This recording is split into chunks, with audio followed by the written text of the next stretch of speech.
Mario Sánchez, muchas gracias por concedernos esta entrevista. De nada, encantado yo. Me gustaría preguntarte inicialmente, ¿cuándo descubres que te vas a dedicar a desarrollarte como artista o vinculado al mundo de las artes? Lo que pasa es que el responsable de todo esto es mi profesor de biología, no mi profesor de artes plásticas.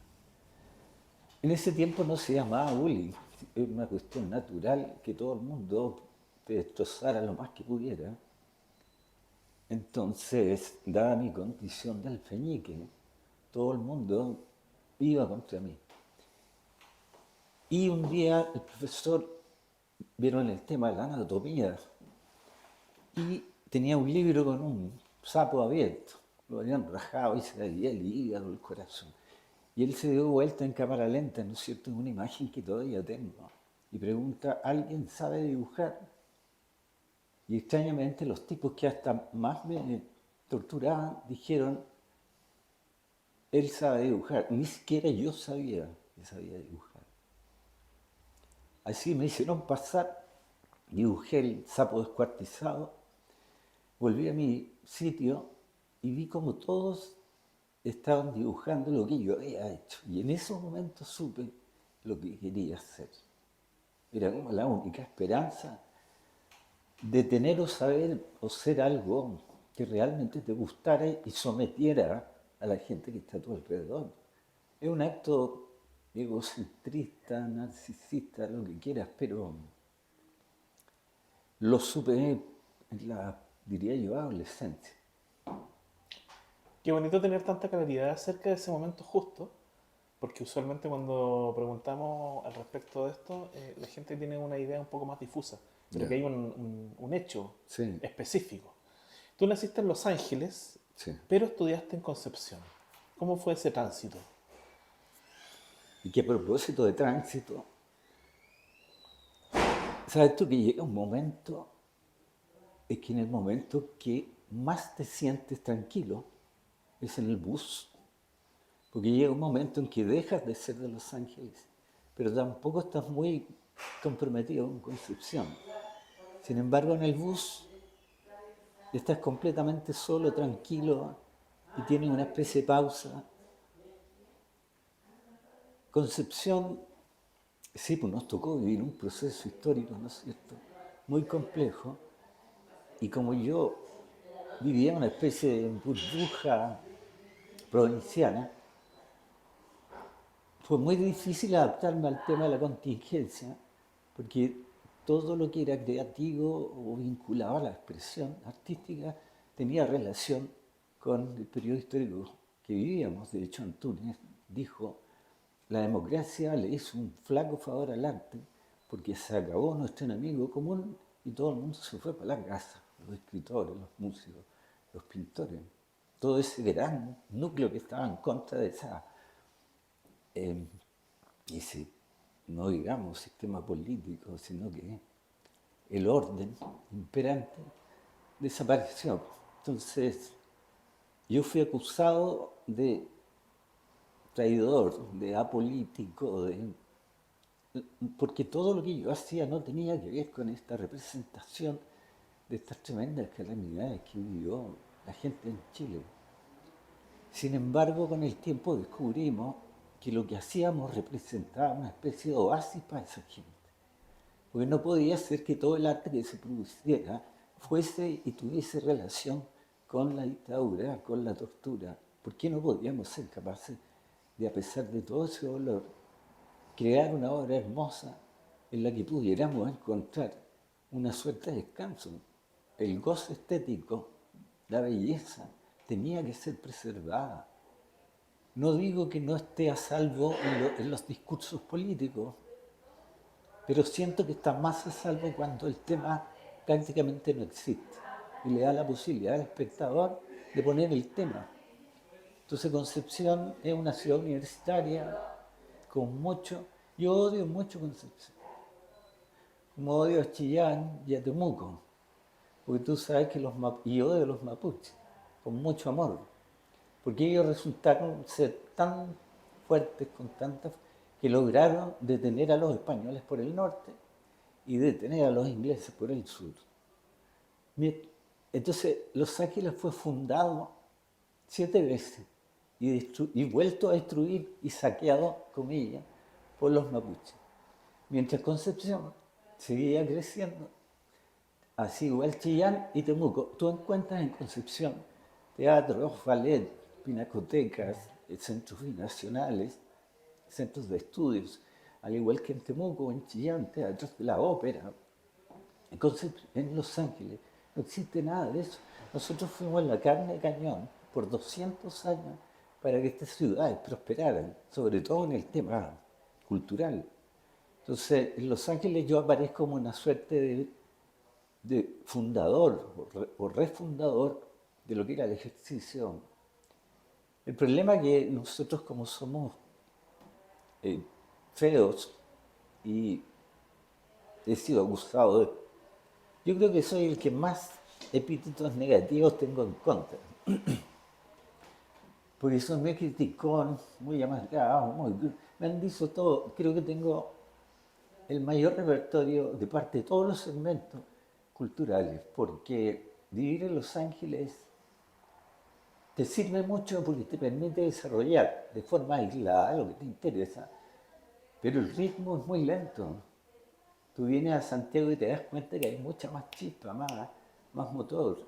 Conoces a una persona 2 horas después de haber estado con otra que no conocías y esta persona tiene un proyecto y va la sinergia que tienes Santiago, que es la unión de 2 fuerzas que generan una tercera más fuerte, se da que constantemente.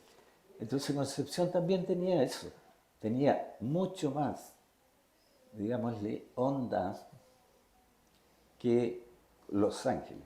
Habían escritores, la orquesta sinfónica. Entonces la experiencia fue esa, una especie de gatillo. Eso no lo habría podido lograr si me quedaba en Los Ángeles.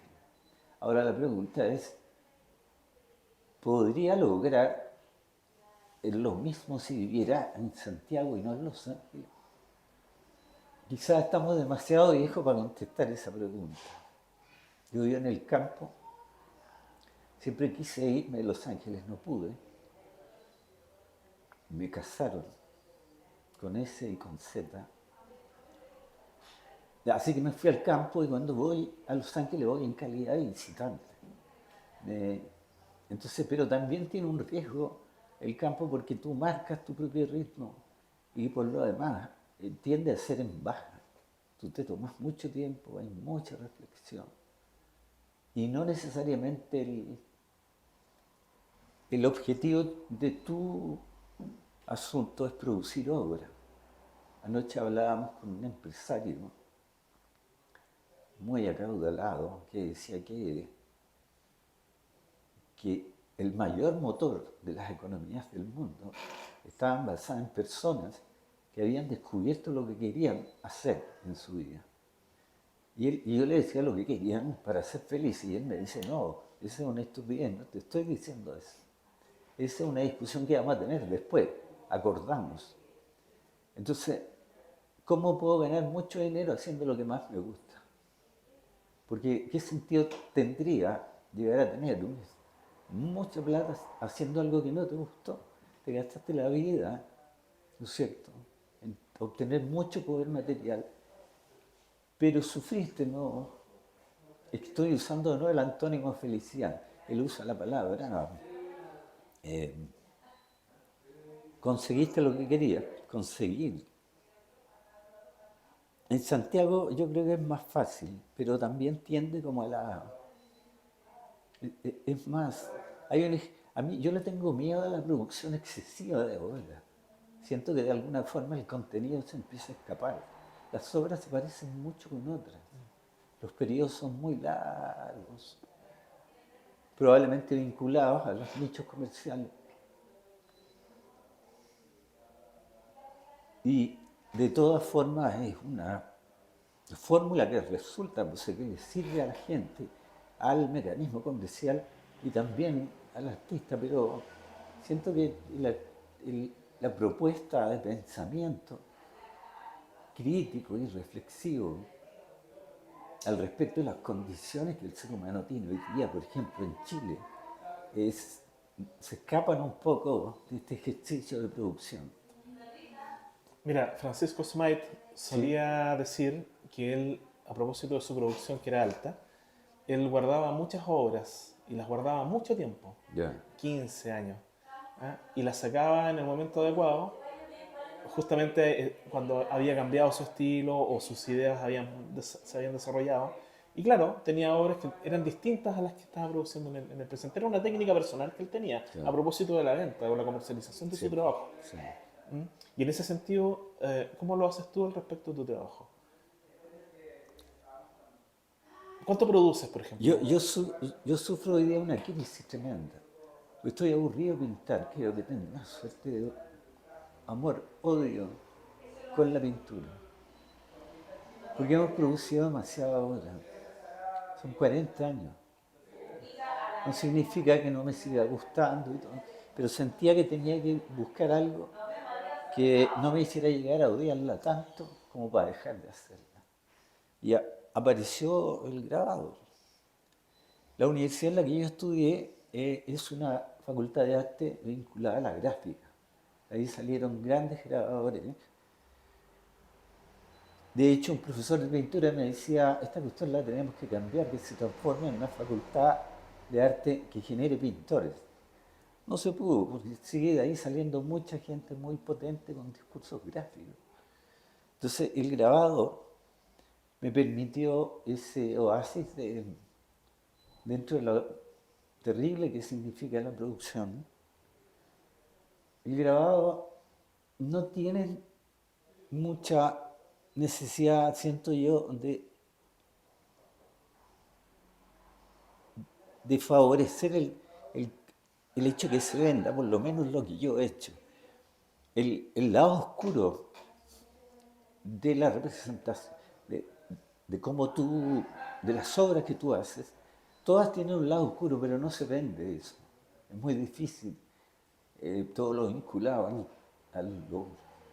En otras partes sí, pues, hay gente que pinta sus monstruos más terribles. En Europa sobre todo hay categorías de arte vinculadas sobre a lo feo, a lo asqueroso, a lo que a la sociedad común del promedio, mientras más asuste al burgués común, más ellos sienten efectivo su trabajo. En Chile ese tipo de trabajo no tiene eco en los escenarios artísticos, muy difícil. Hoy día apareció el tema del arte conceptual, ¿no es cierto? Pero que es bastante conservador, no es muy transgresor, no está acusando a nadie así de manera explícita. Entonces, si tú me dices cómo enfrento yo el tema de, por un lado, mantenerte entretenido haciendo algo y que tenga posibilidad de ser vendido, es una especie de balanza que con los años no te cuesta tanto eh, manejar.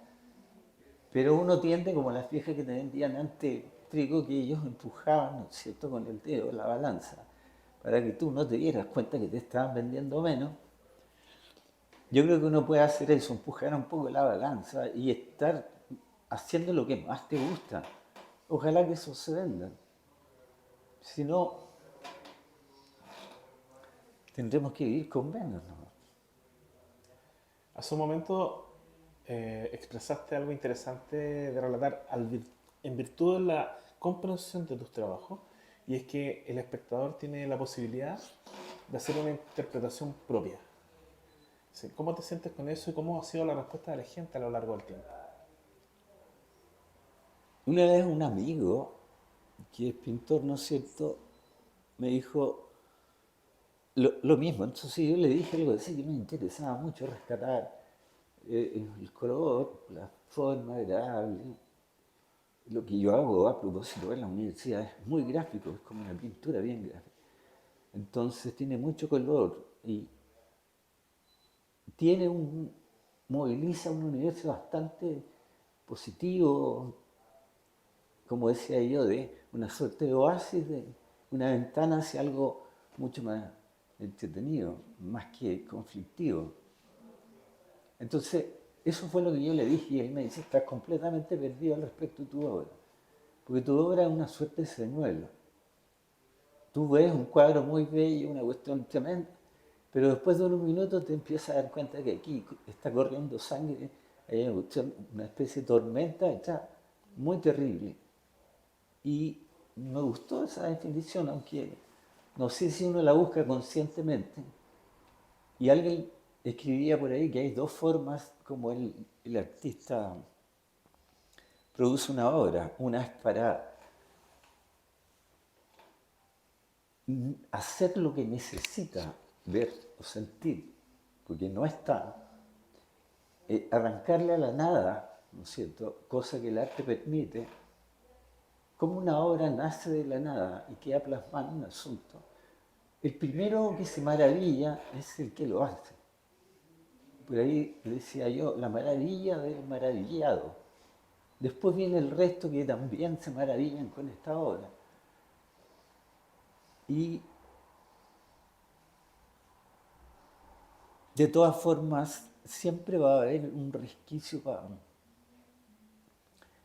seguir en esto. Espero que logremos encontrar una pintura más gestual, porque nosotros hacemos una cuestión muy bien planteada, muy gráfica. Sin embargo, esta cosa del pulso muscular nos está empezando a abandonar.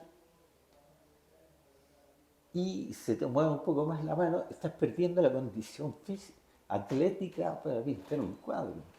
Entonces nos hemos ido acercando de manera tramposa hacia lo más gestual, más suelto, cosa que yo le tengo terror a lo gestual, al chorreado. No, me genera terror. Soy una monja haciendo cuadros, Hay mucho control técnico, por cierto. sí, y es algo muy notorio en tu trabajo.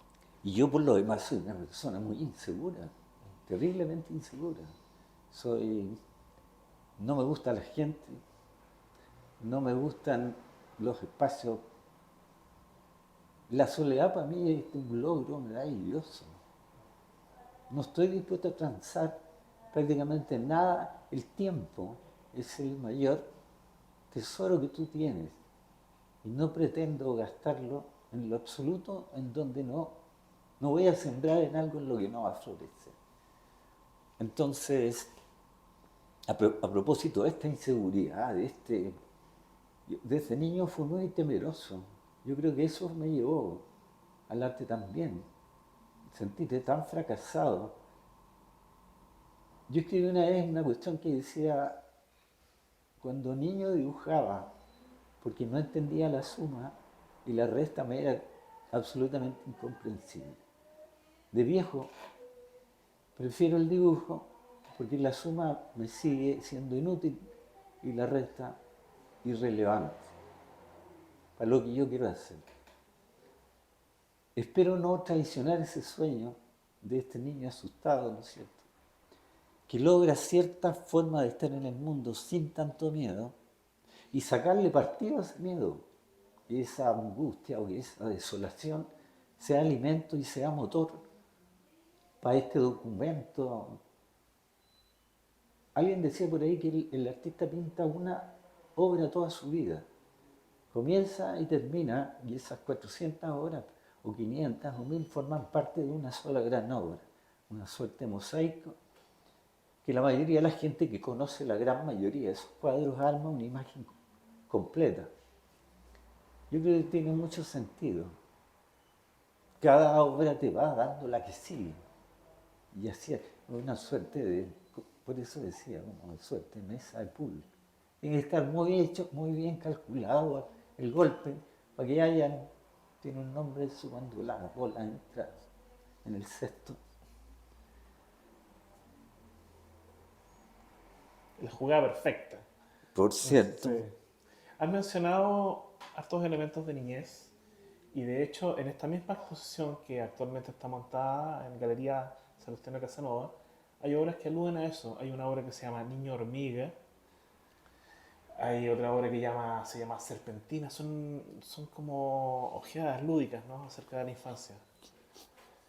Y a propósito de eso, me gustaría concluir esta entrevista preguntándote qué le dirías a las niñas, niños y jóvenes que quieren adentrarse en el mundo de la creación, más allá del juego, ¿ah? Profesionalizarse tal vez, o tal vez no, ¿no? Tal vez siempre debiera ser un juego. Yo siempre he pensado que el arte no se puede enseñar. Es una trampa. Ahora se pueden enseñar técnicas, historia, pero es muy difícil hacer florecer en una persona, en un niño.